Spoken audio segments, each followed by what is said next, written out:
Welcome to On Second Thought. I'm John Price, and I'm here with our pastor, Jay Hackett, where every week we take a deeper dive into life at Peachtree Corners Baptist Church. Whether we're talking about the latest sermon, upcoming events, or just whatever's on Jay's mind, this is your insider look at our church, our staff, and what makes PCBC your church on the corner. So join our conversation as we help you find community, purpose, and growth. Let's get into it. Hello, and welcome to On Second Thought. This is episode 56, and Jay is on vacation this week. He is at the beach. We are hoping that he just kind of has a great time with his family and gets a little bit of rest. And I'm joined today with Logan Holt, our youth pastor. And Logan is probably one of the busiest guys during the summer, but also throughout the year. So thought it would be a great opportunity to just kind of ask him what's been going on so far with the summer. I think you guys, like first week of summer, you guys started something, right? Yeah, we took off. The only week we really took off was the finals week. And then Sarah and I was able to go down to the beach as well, like Jay's doing right now. And was it Matthew's first time? Matthew's second time. Okay. And he didn't really like the sand, but he loved the pool. So yeah, it was kind of a win there. But yeah, no, we kicked off basically all of our summer stuff with a worship night. And it was really cool because First Baptist of Trussville, they came and joined us. They were doing a mission trip up in Atlanta. And so they came and joined us for that worship night. And the student pastor there is actually Spencer Jones, which is Alan Jones's son. So Alan Jones was a student pastor here at PCBC from like 1995 to 2005. He's the one that started 24K. So all the purple and gold, if you ever hear Jay talk about that, was Alan Jones. So his son is running the youth group up at First Baptist Trussville, and they brought about 90 students. And then we had our group of students. So there was about 200 students up for the worship night to kick off the summer. Yeah. That was a lot of fun, a lot of high energy and a really good time. And then week after that, we took 16 students down to Costa Rica and got to serve in local schools there. And really, it was kind of a VBS prep week because we did VBS there at the local schools and kind of ran some rec and some games and did a little skit. And the whole week, we were focusing on the lost sheep and how Jesus always seeks after us and looks for us even when we run from him. So that was cool to be able to share that with them and then serve in the local churches there as well. And a lot of the students, I was really proud of them. They had opportunities to both lead devotions and share their testimony. And I'd say everyone, if not maybe a couple of them, did it, which was really awesome to see that many students just stepping up and speaking and sharing what God's doing, even if speaking's not normal for them, or a lot of students don't like to speak in front of people. Yeah, we talked last week when Wallace was joined us for the episode. He was sharing a little bit about it, and we just said how cool it is that you have these kids just sharing their stories, their testimonies, not just on a mission trip, but I mean they've kind of been.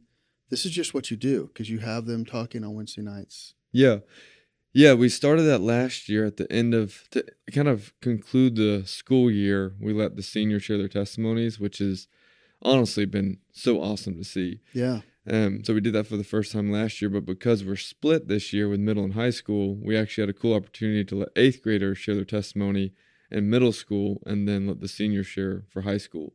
And so for the high school, they usually go one at a time. But for middle school, there's been a couple times we've had some panels because some of them are kind of scared. But it's been really cool because you can basically ask a broad question. And one of my favorite things for the middle schoolers is to ask, what is something you've learned that you wish you either took more seriously when you were in 6th or 7th grade, or maybe just didn't hear before that you wish you heard when you were younger? Yeah. Kind of with the idea of what can you leave behind with these rising 7th and 8th graders that you wish you knew or you wish you took more seriously. And so that was a cool opportunity for a lot of the 8th graders to speak about kind of things that they have been growing in their walk with the Lord and learned about the Lord. And it's been cool to see and always awesome to see how God's moving in students' lives and then to hear them be able to actually share that clearly. Not to just kind of know about it, but to experience God and be able to tell others about it is awesome. Kind of like an exit interview. Yeah. So has there been something that, whether it's an 8th grader or a senior, that they shared that kind of helped you as far as okay, we need to make sure we do more of this or less of this, or make sure we really hammer this in because it was so effective or important? Yeah, one of the things I focused on really heavily since I've started here is creating an authentic culture and community in the youth group where it's family. We're not outcasting anyone or pushing people aside or creating cliques, but from 6th to 12th grade, we're family. Yeah. And I think throughout both the seniors and the 8th graders, what was very, I guess, prevalent was the fact that the community, that they felt that they could be vulnerable. And I think that I didn't learn that until in college, really, when I had close roommates who we went through life together. And that was the first time I was like, oh, this is what it looks like to be real. Right. And to not just show the side of yourself that you want to, portray. Middle school, there's not a lot of places to be vulnerable. There's not. Oh my gosh. Yeah, it is. It's a killing ground. Because you're trying to figure out your identity and you want to and fit the pecking in. order. If you say the wrong thing, you'll get, booted down the list. And so that doesn't happen by accident. What are some of the things that you guys did to foster that, to create that atmosphere? Yeah, so we really focused on small groups. When I got here, there's really, the structure was kind of all over the place because there were so many youth pastors that had come through. So, and then of course Jay was juggling all the different hats when I got here. But we implemented small groups following the sermon on Wednesday. And really, I'd just say it's a time to digest what's talked about, because it's so easy to just sit in and hear. And then if you just leave, to never think about what was said. And so being able to go to small group right after a message allows students to really kind of dive into what do they hear, what does that mean, and how do I apply it? Yeah. And then just from the stage, being vulnerable and encouraging students, hey, if you're not real, then you're missing out. Like, you're only going to get out of the community and your walk with the Lord what you put into it. Yeah. If you're vulnerable with the Lord and you open up about what's going on, and if you're frustrated, angry, sad, hurt, whatever, and you can take those emotions to the Lord and actually be real with him, then you'll experience him in a new way. Because I think so many times people feel like they have to clean themselves up, or they can't approach things, or they know that God knows everything, but yet they don't want to, make it clear, or I guess say their sin or their struggles to the Lord. They don't want to voice it. Yeah. They rather just like kind of hide it and self-protection. Yeah, and I think being able to know, if I voice this to the Lord and I experience his comfort and his peace, that then you get to walk with him in a new way than trying to hide that and knowing he knows it but not being honest about it. And I think that false reality, when it seeps into community, then people don't really know each other. They only know the side of you that you try to portray. Yeah. And so I think in the student ministry, just seeing how honest and vulnerable these students are and willing to share hard stuff. But I think what's been cool is when they share these hard things, when they're received with love and encouragement and support, that's when you experience community. Yeah. And I think that's the body of Christ in action, right? It's one thing to say, man, I'm hurting and I want the Holy Spirit to comfort me, when it's a whole other thing when he not only gives us his Spirit, but he gives us the body of the church, and we can go to the body of Christ and say, hey, I'm hurting. And then to have a tangible encouragement and people being there for you and mourning when you're mourning and rejoicing when you're rejoicing. That's, what we're called to do. And so I think creating that community has been vital for the growth in our student ministry, because people coming in, students coming in, they're not just coming in to hang out. They want to get connected. And I think that's really cool to see. But it's also just an extension of our church as a whole. Yeah. That's the theme, that we talk about community all the time. But I think you hit on two very important things as your key ingredients for that, which is leadership has to set the pace. If you want there's a saying, if you want your people to bleed, you have to hemorrhage. So, if you want them to be open and honest, you have to lead the way, appropriately so. Yeah, absolutely. But it's one of those things that when they see you be vulnerable, they say, well, maybe I can. And then creating those spaces and fighting for it and say, well, this is who we are. And this is not, we don't allow, predatory, jumping on each other, making fun of each other. And so And I think that's fantastic. And kind of a third thing, tying back to what you said about these kids saying, well, here's what I wish I knew, is I know when I was teaching students, there were kids that were they were going to get it because they were there to get. And then there were kids that were like, I don't know if this kid is ever going to get it, but when you put them in a group like that and you're allowing them to process what you've talked about, the kids who are getting it are kind of doing it with those kids who aren't. And it helps, rise all ships. Yeah. Well, it's one thing as a leader or even a small group leader to constantly be saying, all right, focus, let's settle down, let's lock in. Yeah. But it's cool when the students, I remember, gosh, it's probably a year and a half into me being here, and some high schoolers came up to me and they just said, hey, when we go to small group, we really want to learn. And there's just, I feel like there's some disruptions and some people are kind of joking around. What can we do about that? Yeah. And that was when I was like, okay, these students are wanting this now. Yeah. We've been putting it in place, kind of having the opportunity, but now the students are wanting it. And so then, going in there, kind of setting the precedent again. Hey, when we're in here, even if you don't want to focus, just at least be quiet. That way, those who do want to focus can focus and partake in conversation. And then the switch months later of when someone's being disruptive, the student, like the leader's not having to say, hey, let's be quiet and lock in. It's the kids who are saying, hey, cut that out. Like, we're focusing right now. Yeah. And that's really cool. And then, sometimes when phones become a disruption, the students will lead the charge of, hey, phone's in the middle. And then one of the students will throw their phone in the middle and everyone else will do it. Yeah. And so it's cool to see that the students are eager to learn and grow and create that community. And they know what's distracting and what's not, and what's too far and what's not. And so it's cool to see them kind of working through that together. And then as a leader, you get to be a part of that. And you're not constantly kind of trying to navigate everything, but you're able to just be in the community and lead alongside the students. And my biggest thing since I started student ministry was I want to live life with the students. Right. I don't want to be a touch point on Wednesday and Sunday, but I want to be there week in and week out. Let students know if they need anything, they're here. And that's been, I've been here, almost, 4 years now. And there's been some graduated seniors that in college have reached out. And I think that's some of the best parts of student ministry. Oh, yeah. Is those relationships you build. And you think, oh, well, I hope it had an impact. And then some kids, you're like, never would have thought they'd reach back out. You get a text or a call. And so it's really cool kind of building that community. And again, I think it just shows that it's authentic. It's not this facade, but when life gets hard, they know where they can go back to. Yeah.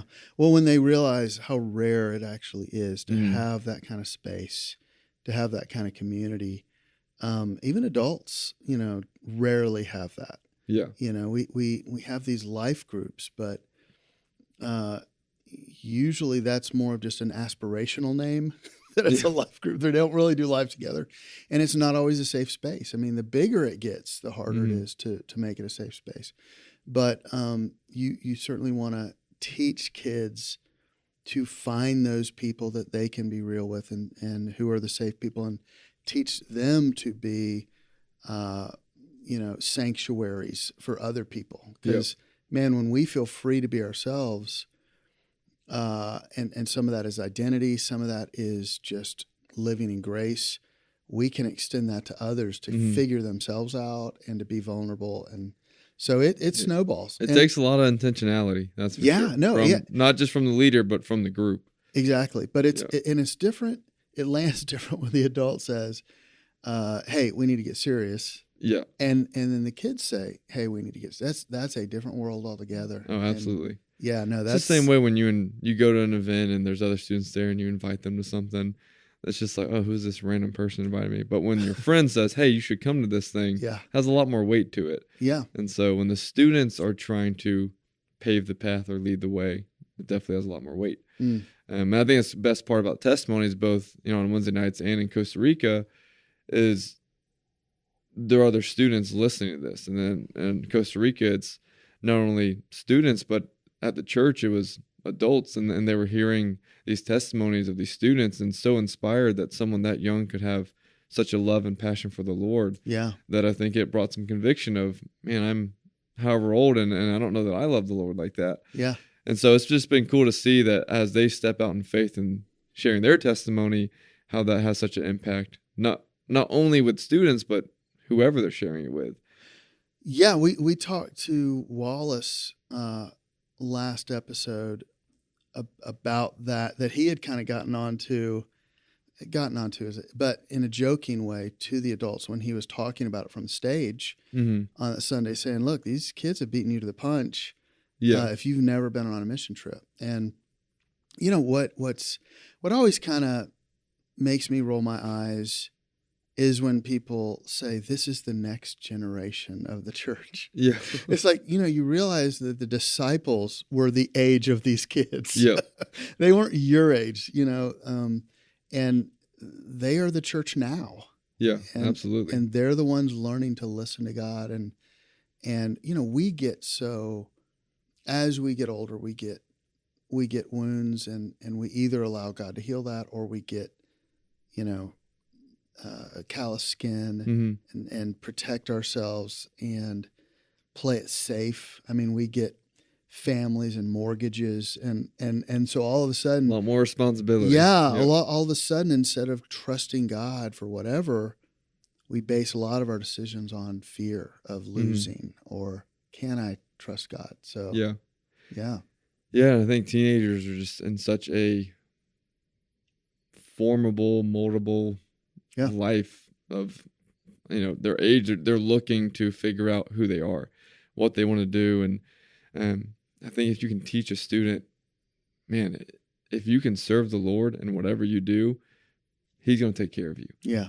I think we've, culture has created this machine of you do this, and this, and then you get a job and you do this. Like, that it has to be, everyone has to follow the same path. And that's not the case. And I think if the Lord's calling you to something, whether it's ministry or missions or to be a doctor or a lawyer or whatever it is, and you do that and you do it all for the glory of God, man, there's nothing you'll regret. Yeah. I think that's the biggest fear is the what if. Like for students, I remember being a student thinking, okay, I feel called to ministry, but what if I get it wrong? Right. What if I don't know what I'm actually doing? Or what if I missed out on an opportunity I would have had? Or what if I make the wrong decision? But if you're just following the Lord every day and he's going to guide you and he's going to take care of you, then when you're in the center of God's will, there's no better place, no safer place to be. Even if, and my mentor was telling me, he's like, even if it leads you in the lion's den or into the fiery furnace, right? That what the world would say is the last place you want to be, that if God's with you in it, there's no safer place to be than the center of his will. Yeah. And so if students can learn that early on and live in that, then whatever their calling is, whatever they do with their life, whatever job they take or wherever they end up, if they can do it all for the glory of God, it can have a tremendous impact. Yeah. But yeah, it doesn't wait till then. It's not when you grow up and get married and have a family, then you can serve the Lord and make an impact. But no, it's like you are the church of today. And I think that's huge. So many times we, as we get older, placate ourselves, make ourselves feel better by saying, "Oh, that's just the idealism of youth. That's just I remember when I was like that." And I found myself saying that on numerous times. But there's also that what if, what if I took God at His word? What if I trusted Him like He was telling the truth? Yeah. And kind of this idea of what would it look like if I really lived out what I say I believe, and that has a lot more scariness to it as you're not just yourself. Yep. And you have other people relying on you, but at the same time, the reward of trusting God and seeing Him show up. That's everyone who does it will say it's worth it. Yeah, and that's kind of the Braveheart thing. Not everybody dies, not everybody truly lives. Yep. And I just know that the times that I have just said, "All right, Lord, I don't understand it. I don't get it, but I follow you. I trust you," have been some of the most amazing full times of my life. Well, when I was in high school and debating whether I was going to be all in for Jesus, because I had learned to walk the walk and talk the talk, and then I realized what you're saying, man, what if I was all in? What if I did hold to this and was obedient? And then it just kind of begged the question, okay, if I do this for my whole life, what if this isn't true? what if this is all, what if when my time comes to an end, it's all meaningless, right? Or what if it is true? I would much rather be on that side, because if there is a heaven and there is a hell, and for those who don't know the Lord and don't follow the Lord, that they're separated from all of eternity from our Creator, if that's true, then I don't want to risk the idea of, what if it's all meaningless, then you don't gain nothing, you lose nothing. But then if it is true, you can gain something, you can lose something. So for me, I was like, okay, what if it is true? I would much rather go that way of being all in and then there being nothing at the end of it, than saying, what if it's not true and then there actually being a heaven and me missing out on eternity with God? And that kind of kickstarted, my walk. But then I realized as I grew that heaven's not the end goal. Like, it's not the gold streets and this eternal peace. No, it's that we get eternity with Jesus. Mm-hmm. I think sometimes people miss the idea that like heaven's the end. No, it's Jesus being fully known and knowing him fully. That's the end goal. Yeah. And that's the beauty of what makes heaven worth it. Yeah. Well, and heaven is temporary in the sense that the new new heavens, earth, new creation. Yeah. So, but Jesus said he came to give us life and life abundant. That starts now. And so that what you're talking about, Pascal's wager, is if it's true and I live it, then fantastic. If it's not true and I live it, then what have I lost? But also, it's more than that, because if you are living for Christ and it's not true, and we look through history of those who have lived for Christ, what they have done to culture, just even in a pragmatic sense of fighting for justice, of loving the unlovable, of creating art and hospitals and all that kind of stuff. And so there is that sense of, okay, if you're so convinced that it's not true, that there is no God, which takes just as much faith, well, what is redeeming about that type of life or mindset? It's such a hopeless sort of thing. Yeah, and something I challenge students with all the time is when you begin to follow the Lord and you walk in obedience, sometimes the rules of Christianity can feel, restraining of, oh no, now I can't have fun and I can't go do this. But the reality is when you live in I guess you call them rules or the guidelines of faith of what it means to be a Christian, you live a guilt-free life. And I think that's the thing I try to encourage students with the most is if you do what God calls you to do, you'll never regret loving someone too much, forgiving someone, showing too much grace, having too much patience. But you will regret when you live life for yourself, because you'll respond with anger to some things. You'll be selfish in some things. You won't have patience. You'll tear others down to build yourself up. If you are your own kingdom and you're the most important thing in your own life, then you'll hurt a lot of other people along the way, and you'll make some decisions that come with guilt and remorse. But if you serve the Lord, we don't do it perfectly. There's still, I think, guilt when we mess up, and I think that's, in a sense, a beautiful thing that draws us back to the Father and makes us dependent on Him. But if we can live out in the freedom that Christ calls us to live, it is free, because it's not rules that restrain us, but it's rules that give us freedom to live in peace. Yeah. And I think that's the peace that surpasses understanding, is that we know that even when everything's broken around us, we know that God's still holding it all together. Mm-hmm. Yeah, and it's not as much do this, don't do that, as it is understand who you are. You're a child of the King. You're an ambassador of the kingdom. Yep. And so your thoughts, your actions are all about not earning God's love, but representing His love to the world, giving them a glimpse of who God actually is. And Jesus, that's what it looks like to further the kingdom. Yeah, and it's cool that you brought that up, because, well, two things. VBS, we just wrapped VBS up, and that was kind of the theme, was illumination, to be the light of the world. Yeah. And that Jesus is the light of the world, and He calls us to be the light in the darkness. And for camp, we're going to summer camp with the students in a week, and the theme is Frontlines. It's the idea that for the kingdom of heaven, humanity, Christians are on the front lines of bringing the kingdom of heaven here to earth. That Jesus is the leader in that, right? He's a front runner, but He's also calling us to partake in that. Yeah. And so we are called to be His ambassadors, to make it known. And as I've been studying and prepping for this, what I've learned is as Christians, we're not called to necessarily fight darkness. We're called to stand firm in the light in the victory in which Jesus has already won. Yeah. But we're called to fight for people, not against people. I think sometimes Christians, we tear people down because we see that, oh, they're so evil, they're sinful, let me point this. That's not our job. That's the whole idea of we're not called to judge. Yeah. But what if instead of tearing them down, we love them? And that doesn't mean just accepting everything everyone, thinks. That we live in a broken world and there's a lot of false doctrine going around out there. But it does mean that we love them where they're at and we encourage them when we share the truth with them.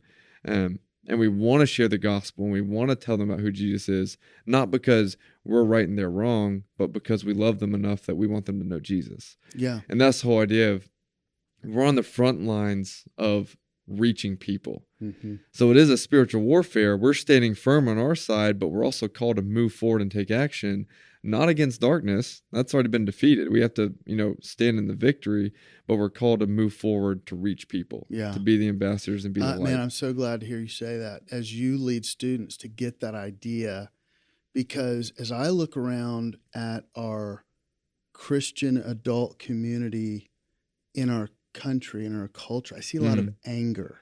Yep. I see a lot of separation. And the focus is on separation, not connection. Mm-hmm. So it's like, you need to be like me and you're wrong. And it's, this is the enemy. And, that's not how Jesus taught. It's not how Jesus lived. It's not how the scripture teaches us. We stand in truth, but we do so with love. And the result that we are going for is to redeem, to reconcile, that idea of bringing people in. But man, I don't see that in a lot of our Christian folks who are just angry at whether it's a political party or a different religion or, a different sexuality. And, we can stand in what we know as truth because of what God said. But is that the end result for us to push them away and say you're wrong, or to be agents of Christ? Yeah, I think one of the greatest threats that the devil has on the church is not for the church to hate darkness. That's not what he wants, but he wants the church to hate itself, to fight itself. If he can create disunity, then he can kind of drop that ball and run away and go do something else and go worry about someone else. Because once you start that and people start quarreling and wrestling and arguing about things, who's right, who's wrong, different theological stances. And Paul writes about it. If you begin to wrestle with things that then you become so focused on disunity of who's right and who's wrong, then now we can't even stay on the front line. Like, we can't go to war to love people because the church is just fighting itself. And so I think the idea is that if we can be unified as a body of Christ, man, not just here on this corner, but the church as a whole, the impact we would have, like you're saying, on culture, we would show love in a new way. I mean, we should be the most loving, the most forgiving, the most patient. Yeah. But Satan, of course, when God's at work, he wants to try to stop it. And I think that when there's disunity, you think about the Roman soldiers and when they would form these kind of barricades, they'd all put their shields up. And, if in that moment where they're all putting their shields up and creating this kind of force field around themselves, if they were to get mad at each other and then drop their shields and start arguing, not only slaughter. not only are they making themselves vulnerable to each other, but now they're going to get attacked from they're exposing. Yeah. Well, and the enemy is able to just rush past. And I think we've seen that as a church, in our culture, as the church, not just this one, is we have been and we're seeing that in the news, because it's last week and the convention and the voting. And I mean, if that's what we're known for, then we have dropped our shields. And the enemy is just rushing past us, and we've become a joke. And so that is, if there's a call to, let's trust God, let's love others, and just see what God can't do with that, Well, I think the biggest thing for the American church is to take faith seriously. And that what if I did like you were saying earlier, what if I did hold true to this? Yeah. I think we've kind of muddled down and watered down a lot of God's word, what he says to do, what he says not to do. And we've become complacent in a lot of areas and allowed things into our life that the Bible would never want. And I think that if we begin to do that across the board as a church, then you begin to not stand on his truth and his word. And so I think if every believer really took their faith seriously, I think it would radically change not just the church, but the world. And that's the call that Paul's writing in all these letters is these churches saying, hold true to what you know, believe that Jesus is the way, the truth, and the life, right? That no one comes to the Father except through him. Hold true to that. Hold true to what the gospel teaches, and don't listen to all these false doctrines, right? He's telling Timothy, like, your itching ears are going to want to hear something that's not true because we like what we want to hear. Right.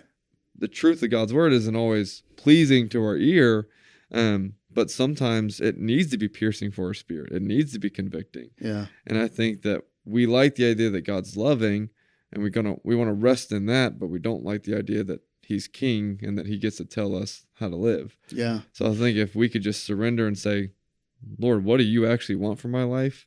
And every single person took that seriously, I think it would change how the church functions. Yeah. And I think as leaders, as ministers, there is a temptation to just surround ourselves with people who tell us how good we are or what we want to hear.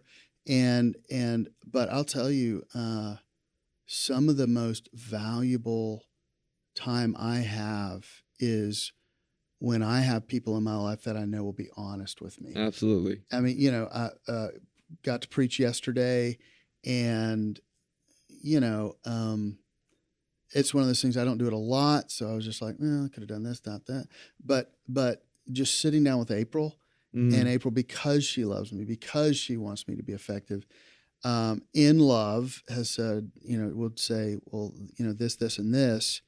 And I don't get in a huff and be like, well, don't you love me and you should support. It's like, no, that's absolutely right. And I get to listen to that and learn from that. But it is, God disciplines those he loves. Yep. And, I can look back at hard times, and there's an element of saying, God, where are you? But looking back, there's also this element of saying, oh, you were right there. And now I'm coming out of this stronger, better, new, able to handle bigger things because of what you were with me and took me through. And so, yeah, we've kind of wandered into this just a great theological dialogue. Well, I feel like it kind of comes full circle, right? Because it comes back to what I kind of first try to portray in the student ministry as community and this culture of vulnerability. And, right. And I think it's a disservice to ourselves if we don't surround ourselves with people who will be honest. Yeah. And honest with love, right? Yeah. And I have mentors in my life who, when I'm like, I don't know if I did this correctly, or I don't know how I feel about the decision, or I have a decision that needs to be made, I can go to them and say, hey, tell me what I need to hear. Was I wrong in this? Well, did I say something I shouldn't have? Like, and that honesty, it allows for growth. But if I didn't have that, and because I don't ever want to be wrong, well, then I'm never going to be wrong, and I'm only going to hear what I want to hear. And then, well, you'll be wrong, but I'll be wrong. Yeah. But in my mind, right, if you only surround yourself with people who agree with you, right, and never challenge you and never love you truthfully, then you can convince yourself. Our self-narrative is typically one of two things. We're either the hero or the martyr, Yeah. We're either, we do everything right, or, I can't believe this was done to me.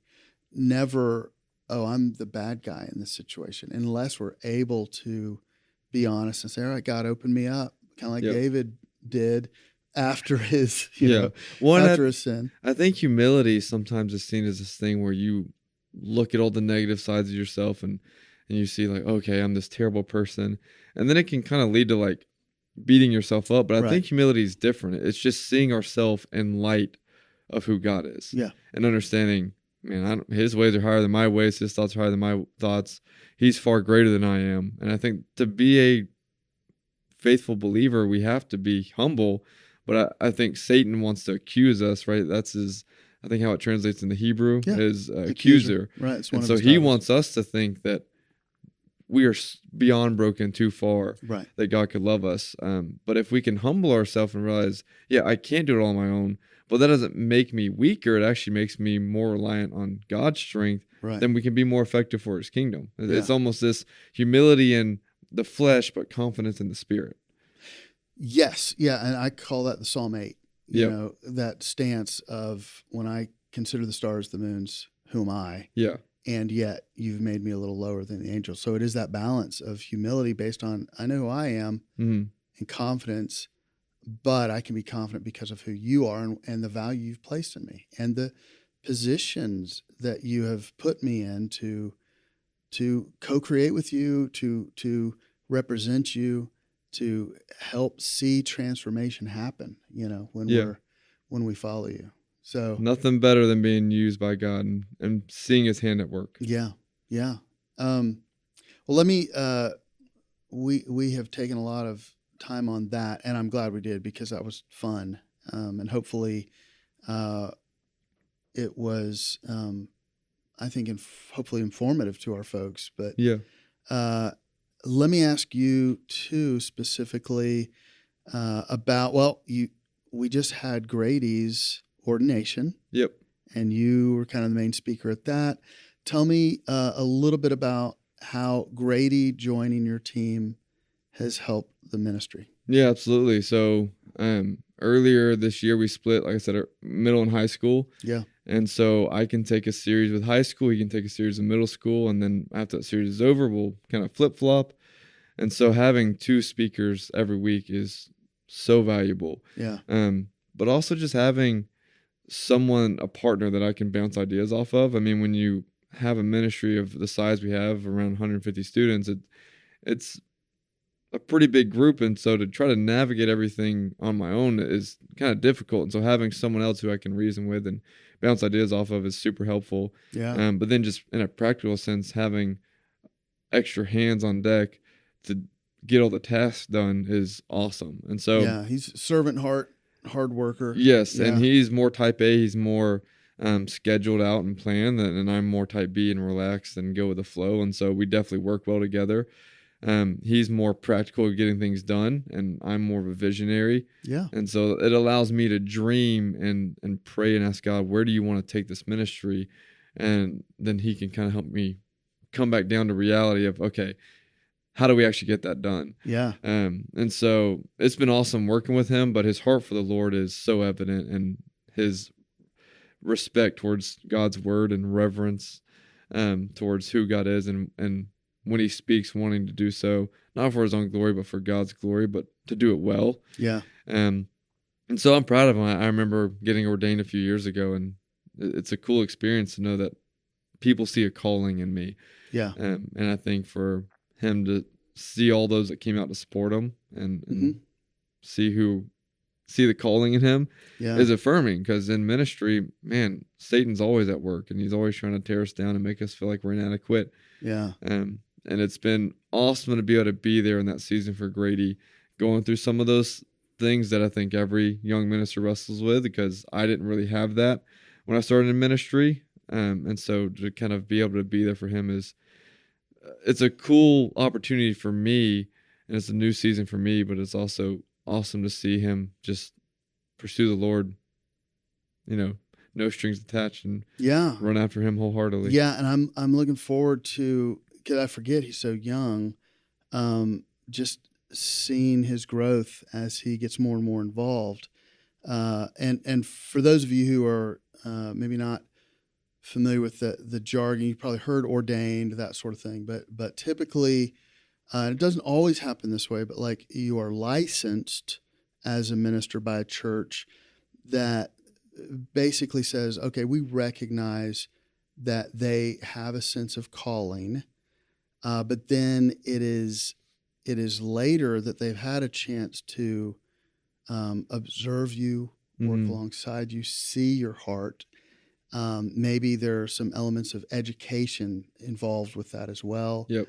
But it is a church's endorsement Mm-hmm. of saying, you know, we recognize not only that you are called to this, but that you have taken it seriously, that this is something that we believe you're solid, that you are genuine, and we get behind you. We support you. Yeah. And so, yeah, it is a privilege, the ordination. It's, as I think Jay said, it's a lifetime thing. Oh, absolutely. Well, and he's a product of PCBC. He grew up here, and so to see the church, So, you know, that's always awesome to see the church producing those who are going and doing more ministry, and that's awesome, right? So it was really cool to be a part of. I'm happy for him, and you know, excited to see how God uses them. Yeah. Real quick, you did the 5th grade VBS. Yep. Just quickly share your experiences there. Yeah, we had about 65 5th graders, I believe. And we run 5th grade a little different. They don't have like these separate classes. We keep them all together. We try to show them what, you know, youth group would look like if they come on a Wednesday. A little more free time, a little more independence. But they're a great group. And honestly, there was a couple times we'd break out and do kind of the Bible story that the kids were able to recall, you know, memory verses. And I was kind of relating to a different passage from Romans 12:2, do not conform to the patterns of this world. And this one kid even raised his hand and said, wasn't that the theme, like the main theme verse for 2 years ago for Breaker Rock Beach, I think? And so just awesome that they're actually retaining this stuff, right? They don't just come for a VBS week and then go away and, you know, it's just fun and games. But a lot of them are actually learning something about the Bible and something about who God is. And so, you know, some of them are there to have fun and play games. But again, it's that culture that if majority of them are listening and paying attention and desiring to focus, then you're almost an outsider if you're not. And so it kind of draws you into that and wanting to be a part of that group. And no, it was awesome. It was a great group, a lot of fun. We did water day on Friday, had a slip and slide and let them go play and have fun. But the small group conversations and the Bible story time was awesome with the 5th graders. So really excited to see hopefully a good size of that group come up with us to elevate and come on Wednesdays. But I'm excited. That kids are excited to go into the youth group after kids ministry, because I know sometimes that dies down. Well, and it's a testament to the work that Susan has done and Mallory has done. Yeah. And when we kind of restructured staff stuff and became one department of discipleship, one of the things that we talked about was the importance of passing the baton. Yeah. That there wasn't any air gap of children's ministry to youth ministry. And so VBS is kind of a natural handoff where you get to set expectations. Yep. They get to see, okay, well, this is what it's like, and get excited about their next stage in kind of church world. And like you've said, you've created where it's not just the adults saying this is who we are, but the kids kind of helping police. And police isn't the right, sometimes it is with discipleship or with discipline. But so I think that's fantastic. And then quickly you got camp coming up, and that is down in Florida. Yeah, Marianna, Florida, at Camp Real Life. Is so your second year doing it? Second year doing it, okay, yep. Yeah. We partner with First Conyers, which is the church I grew up going to, so that's cool. They're bringing around 30 students, and then we're bringing around 100 students. Yeah. So there'll be about 130 students together, which is awesome. Fantastic. Really excited for it. Like I said, the theme's Frontlines, what it means to stand firm in our faith and live out our calling and live out, you know, being ambassadors for Christ. But it's an awesome place. It's right on the Blue Springs down in Florida, and you go on a boat ride and go down to like the beachfront they have over there at the beginning of the spring. There's a lake, there's a blob, there's paintball. It's a fun time. Yeah. But even with all the fun stuff there is, my favorite part about camp, and it's the takeaway every week we do a camp, is you ask any student, what was your favorite part? It's either worship, sermon, small group, something about Jesus. Yeah. You'll never hear a kid say, oh, paintball or archery and marksmanship or the riverboat or the block. they love those things. Mm-hmm. But again, that's the culture. And I told the students, and I told the fifth graders, you're talking about setting expectation. I'm all about having fun. I mean, I've done some crazy things as a teenager and still, and you know, a little adrenaline junkie. So I love having fun and doing crazy stuff. But when it comes to Jesus, we got to shift perspective and be all in. And so we can play games for the first 45 minutes of Elevate or for the free time we have at camp. But when it comes to worship and small group and a message, we need to basically, what we say all the time, students lock in. That's their phrase they use. Lock in for 25, 30 minutes for a message, lock in for 15, 20 minutes for small group. And at first it was like, okay, just 15, 20 minutes. And now the groups are going 25, 30 minutes. They're running late on Wednesdays most of the time. And so camp is just one of those things where it's like a normal Wednesday night, but it's heightened because you remove the distractions of the world. I always say it's a little glimpse of heaven. If we serve the Lord and live with joy and live life where we had no distractions, it was all about Him for 1 week. I mean, we get a little glimpse of what heaven's like. That we wake up in the morning, sing worship songs, praise the Lord, close the evening, sing worship songs, praising the Lord. I mean, nothing better than that. Yeah, that's awesome. Well, thank you for all that you're doing, and with the students, with our church, with Grady, kind of helping lead him and prepare him more and more for ministry. And as a dad, that's exciting to see you kind of having entered in it with Matthew, and then this other little one coming. Yep, Roman. That's his name. Roman. Cool. Yep. Okay. So, not doing the Matthew, Mark, Luke, John, even though a lot of students wanted me to. But yeah, that's a different shift. Is becoming a youth pastor with kids, and I think there's just nothing cooler than your kids seeing you lead. I mean, it creates some reality and sincerity to living at home as well. Yeah, absolutely. Yeah. All right. Well, it has been a great episode. Thank you for kind of sitting in and sharing anytime. What's going on with student ministry. I would say, action steps is maybe from what Logan shared. Just think about your own life. Have you surrounded yourself with people that you can be real and vulnerable with, and that you can create that space for others as well? It doesn't have to be a large group. It can be a part of your life group. Life group is just kind of the beginning, the entry point. But finding those people that you can be yourself around and creating that safe space, that would certainly be an action step. And then, as we talked about today, as I talked about in my sermon, learning what it means to trust God and step out in faith that He is enough to give us more than we hope or imagine.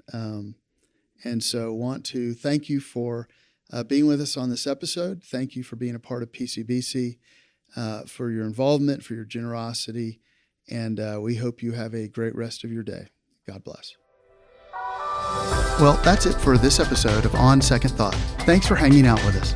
If you enjoyed the conversation, be sure to like, subscribe, and share this with a friend. If you have a question or thought, drop it in the comments below. We'd love to hear from you. If you'd like to find out more about your church on the corner, check us out at pcbchurch.org. We'll be back next week with more. So until then, have a great week and God bless.